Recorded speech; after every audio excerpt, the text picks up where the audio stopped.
안녕하세요. 오늘은 히브리서 3장 1절부터 4장 13절을 공부하는데요. 5월 16일 목장 성경 공부입니다.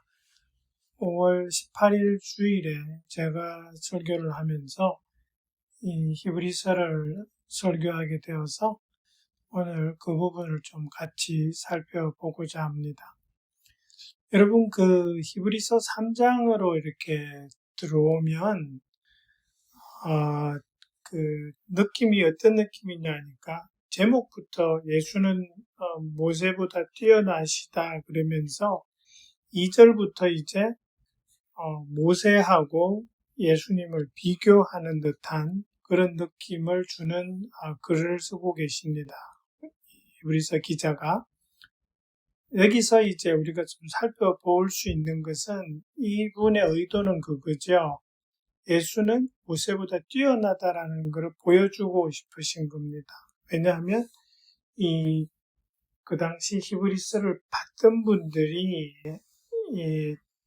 예수님의 복음에서 떠나서 자꾸 옛날에 그 율법과 유대주의 쪽으로 돌아가고자 하는 그런 분들도 있었기 때문에 그래서 예수님이 누구신가를 올바로 전해주고 싶은 그런 마음에서 이제 2장에서는 예수는 천사보다 뛰어나다 이렇게 말씀하시고 3장에 들어오면 예수는 모세보다 뛰어나시다 그러면서 뒤로 가면 예수님이 그 제사장으로서의 어떻게 뛰어나신 분인가까지 이렇게 말씀하는 그런 논리를 계속 전개합니다.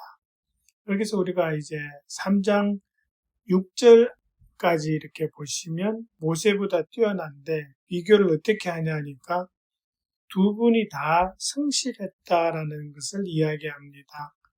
모세도 성실했고 예수님도 성실했는데 그 부분에서는 비슷하지만 다른 점이 있다라는 걸 이야기하시면서 2절하고 5절에 보시면 이렇게 되어 있죠. 2절에서 모세는 하나님의 온 집안에 성실했던 것 이렇게 되어 있고 예수님은 자기를 세우신 분에게 성실했다 이렇게 돼요. 그러니까 그게 차이가 어디서 제일 많이 나오냐 하니까 5절입니다. 5절에서 보시면 모세는 하나님께서 장차 말씀하시려는 것을 정언하기 위한 일꾼으로서 성실했다 이렇게 돼 있어요. 근데 이제 신분이 다르다는 거죠. 하나님의 일꾼으로서 성실했던 모세, 그렇지만 하나님의 아들로서 온 집안을 보살피면서 성실했던 예수님, 그렇게 해서 그 부분에서 차이가 난다는 것을 이렇게 설명합니다. 그러면서 우리가 좀 눈여겨볼 수 있는 게 뭐냐 하면 3장 1절에서 예수님을 어떻게 부르냐 하니까 신앙의 사도요 대제사장이신 이렇게 돼 있어요. 예수님을 두 개의 호칭으로 부릅니다. 하나는 사도, 두 번째는 대제사장. 우리가 그 신약 성경을 읽으면서 12사도를 생각하면서 그 사도의 개념을 익숙해져 있어서 그거로 생각하면은 예수님이 왜 사도지 그러겠지만 원래 사도의 원래 의미는 사명을 받고 보내심을 받은 사람입니다. 그래서 예수님은 하나님으로부터 인류의 죄를 대속하는 그 사명을 받고 보내심을 받은 사도입니다. 그죠? 그 개념에서 예수님은 사도라는 말이 딱 맞습니다. 그리고 예수님이 왜 대제사장인가? 그러니까 대제사장은 1년에 한 번 속죄일이 있습니다. 그죠? 욤키푸르라 그러죠. 그 속죄일에 대제사장은 자기를 정결케 하고 난 다음에 백성의 죄를 속하는 제물을 올리고 피를 모아서 그 피를 가지고 성소에 들어가고 지성소에까지 들어가서 그 모든 것을 깨끗하게 함으로써 백성의 죄를 속하는 그러한 자격을 갖춘 사람이 대제사장입니다. 그렇죠? 그래서 예수님은 우리의 죄를 짐승의 제물이 아닌 자기의 몸으로서 속죄하신 분이기 때문에 대제사장이라는 그 호칭이 어울립니다. 그래서 예수님을 사도요 대제사장이라고 부르는 것은 딱 맞는, 예수님의 역할에 딱 맞는 호칭이라고 볼 수 있습니다. 그리고 2절에서 이제 예수님과 모세가 성실했다라는 말을 하시죠. 이 성실이라는 단어가 영어로는 faithful 이렇게 번역이 됩니다. 근데 이 성실이란 단어를 헬라 말에서는 peitho 이렇게 읽습니다. 이게 영어로 가면 faith 이렇게 되죠. 그죠? 그래서 이 단어의 자체의 뜻은 신실하다, 성실하다, 충실하다 이런 뜻이 다 포함되는데 개역 성경과 세번역과 그 공동 번역이 다 이 단어를 조금씩 다르게 씁니다. 개역 성경은 신실, 세번역은 성실, 그리고 공동 번역에서는 충실 이러는데 이 단어 자체의 뜻이 이 안에 다 포함되어 있는 그런 모습이 보이고요. 그 다음에 여러분 이 실자가 열매 실자입니다. 그래서 성실이라고 그러면 정성스럽게 이렇게 열매를 맺어간다 이런 뜻이 되거든요. 그래서 모든 세 단어가 실자가 들어간다라는 것은 뭐냐 하니까 이게 머리로 믿는 그거로는 충분하지 않다라는 겁니다. 다시 말해서 우리가 믿는 것을 이 생활 속에서 실천하는 모습이 그 단어 자체에 포함되어 갑니다. 그래서 이거는 성실하고 믿을만하고 충성되게 맡은 사명을 잘 감당해 나갔던 그 모습을 그리고 있다고 보시면 맞고요. 그 다음에 이제 3장 7절부터 4장 13절까지 이 내용의 가장 기본이 되는 게 뭐냐 하면은 시편 95편 7절부터 11절 말씀입니다. 이것을 이 히브리서가 인용을 합니다. 제가 이 슬라이드에 빨간 거로 보여드렸습니다. 그죠? 7절부터 11절이 있는데 보시면은 3장 7절부터 이 내용을 군데 이렇게 인용하고 있는 것이 보이실 겁니다. 그래서 이 시편 95편 7절부터 11절 말씀을 이해하는 것이 이 내용을 이해하는 데에 되게 중요합니다.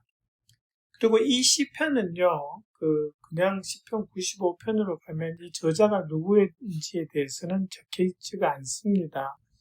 근데 4장 7절에 보면은 하나님께서 다윗을 통해서 말씀하셨다라고 하면서 이 시편을 인용합니다. 그래서 이 시편의 저자가 다윗이라는 것을 알 수 있습니다. 그리고 이 시편을 잘 보시면 다른 거는 아마 여러분들이 그냥 다 이해하실 터인데 8절에서 무리바 또 마사 광야 이런 말이 나옵니다. 그죠? 이거는 출애굽 당시의 일을 인용하는 건데요. 이스라엘 백성이요, 무리바, 출애굽 17장에 나오는 내용입니다. 무리바에서 물이 없다고 하나님께 모세한테 불평을 하지만 실제로 그 불평의 핵심은 하나님께 향한 거였죠. 그리고 마사 광야라는 거 이건 뭐냐 하면 민수기 13장부터 나오는 내용입니다. 이거 우리가 익히 아는 가나안 정탐꾼들을 보내고 그들이 돌아와서 12명 중에 10명은 우리는 저 가나안 땅을 정복하지 못한다라고 이야기했던, 그리고 2명 여호수아하고 갈렙은 가서 싸워 이길 수 있다라고 했던 그 내용이 나오면서 어떻게 되냐니까 온 백성들이 하나님을 원망하고 모세를 원망하는 그 대목입니다. 그 대목이 나오는 것이 마사 광야의 일이거든요. 근본 이제 나오는 것은 하나님께서 가나안 땅에 들여보내 주시겠다고 인도에 가시는데 그 과정에서 이 이스라엘 백성들은 출애굽한 이후에 계속적으로 하나님께 불순종하고 대적하고 있습니다. 이 시편 95편 8절에서 그냥 무리바와 마사 광야의 일만 언급했지만 우리가 출애굽기 내용을 보면 이 출애굽했던 사람들 중에 2명 여호수아하고 갈렙 빼고는 다 가나안 땅에 들어가지 못하고 죽었습니다. 그죠? 그게 왜 그랬냐 하니까 하나님께서 진노하셨기 때문인데 그 진노한 일의 핵심은 하나님을 믿지 못하고 하나님께 반항했다는 거거든요. 반역하고. 근데 그런 내용이 이제 그 출애굽기를 보면은 마라의 쓴물 사건에서 우리가 또 알 수 있고요. 그때도 보면 불평하죠. 하나님께서 이끌어내고 있는데도 불구하고 물이 쓰다고 불평하고 만나하고 메추라기 사건이 또 나오죠. 17장에서 배고픈데 이러면서 이집트 땅에 있어서는 노예였지만 배불리 잘 먹었다 이걸 이야기하면서 간접적으로 하나님을 원망하는 말들이 나오고 그리고 거기다가 이제 핵심적으로 그 금송아지 사건이 있습니다. 그죠? 하나님께서 시내산에서 만나 주셨고 그리고 모세는 십계명 받으러 시내산에 올라가 있는 그 상태에서 모세가 보이지 않는다고 너무 오래 안 내려온다고 하면서 그 금붙이를 모아다가 금송아지를 만들고 그것이 하나님이다라고 그렇게 절하고 했던 하나님께서 주신 십계명을 그냥 대놓고 위반했던 이스라엘 백성입니다. 그죠? 그게 뭐냐 하니까 하나님께서는 시편에서는 무리바 마사만 언급하시지만 그 떠난 이후부터 계속적으로 이스라엘 백성은 하나님을 신뢰하지 못하는 그러한 행태를 보여왔다라는 겁니다. 그래서 하나님께서 결정을 내리신 거죠. 너네는 약속된 가나안 땅에 들어가지 못한다. 그러니까 이제 이 히브리서를 쓰신 분이 왜 이 시편을 인용하느냐? 그것은 보여주는 겁니다. 이스라엘 백성들이 하나님의 은혜로 출애굽해서 하나님 인도하신 따라서 가나안 땅에 가야만 했는데 갈 수 있었는데 못 갔다. 그 못 간 이유는 하나님에 대한 불순종이었다. 그리고 그 불순종의 배경에는 하나님에 대한 불신이 있었다. 그러면서 이 히브리서를 읽는 사람들한테는 그걸 교훈으로 좀 받아들이기를 원하는 거죠. 우리가 하나님을 제대로 신뢰하지 않으면 우리도 못 들어간다. 그거를 지금 이야기하고 있는 거죠. 그러면서 여러분 13절을 보시면 3장 13절에서 오늘이라는 말이 나옵니다. 그죠? 오늘이라고 하는 그날. 사실 저는 이 세번역이 왜 그날을 저렇게 2번 반복했는지를 모르겠어요. 이 원어에도 보면 이게 2번 반복되는 건 없습니다.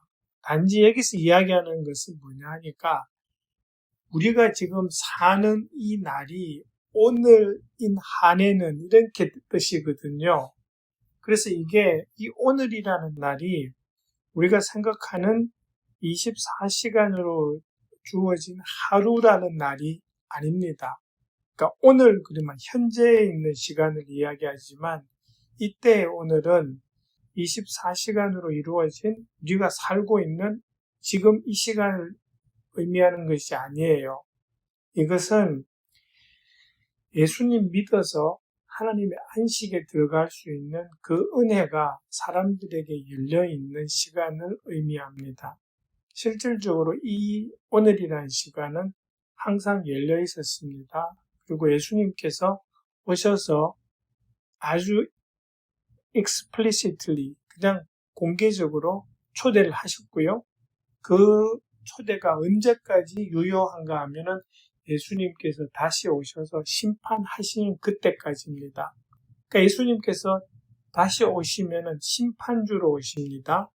그때부터는 그 이전에 믿지 않은 사람은 하나님 예수님 앞에 가서 심판받습니다. 그래서 이 오늘은 언제까지냐 하니까 예수님께서 다시 오실 시간까지라고 보면은 제일 쉽습니다.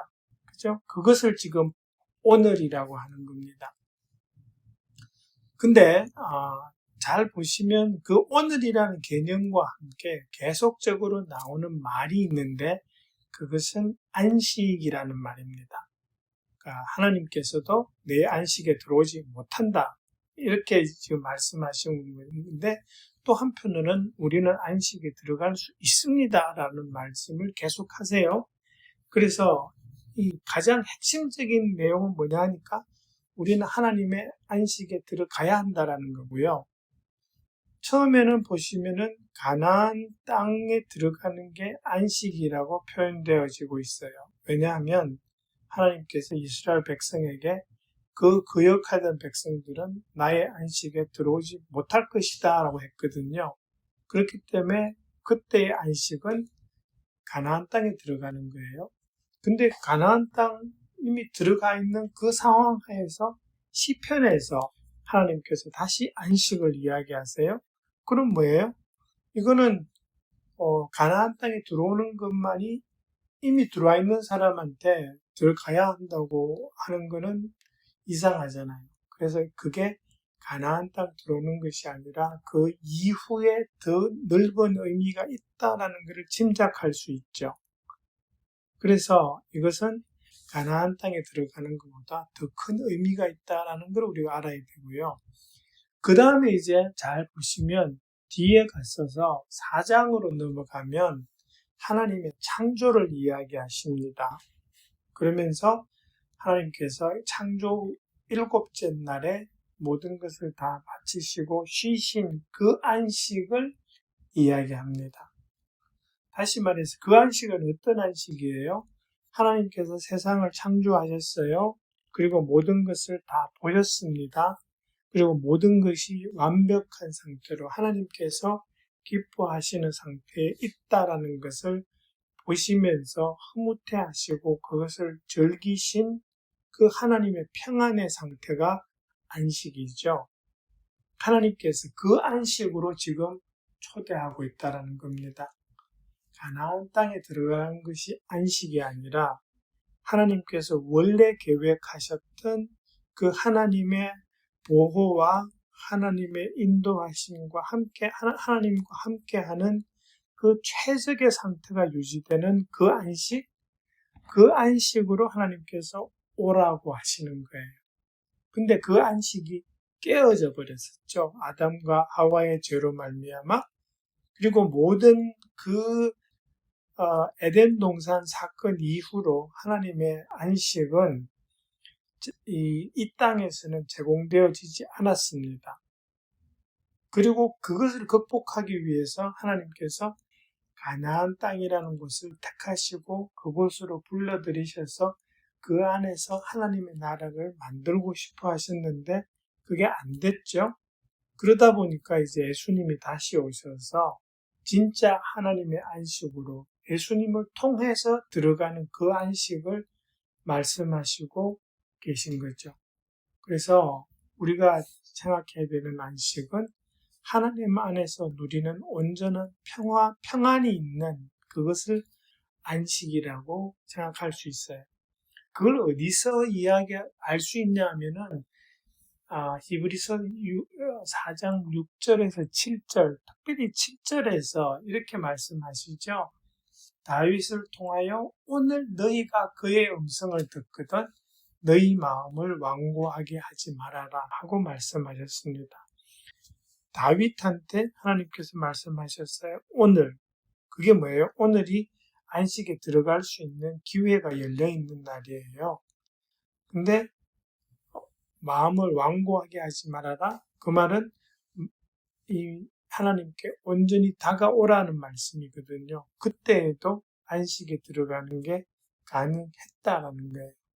그때 가능했으니까 지금도 계속해서 가능한데 지금은 예전에는 율법을 온전히 지킴으로써 그 안식에 들어갈 수 있었다면 이제는 예수님을 믿음으로 말미암아 그 안식으로 들어갈 수 있다라는 것을 지금 말씀하고 있는 거죠. 그래서 그럼 가면 되지라고 할 수 있을 것 같은데 갑자기 4장 12절에 이 구절의 말씀이 나오죠. 하나님의 말씀은 살아있고 힘이 있어서 어떤 양날 칼보다도 더 날카롭습니다.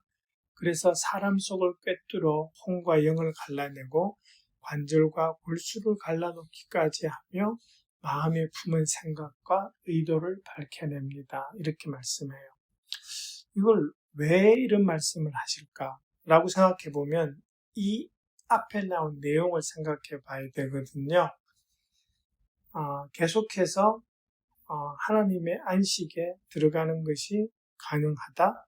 그리고 그것은 예수님을 믿어서 가능하다. 이렇게 말씀하다가 11절에 딱 들어오면 뭐라 그러시냐니까 불순종의 본을 따르다가 떨어져 나가는 일이 없도록 해야 하겠습니다. 라고 말씀해요. 그러니까 뭐예요?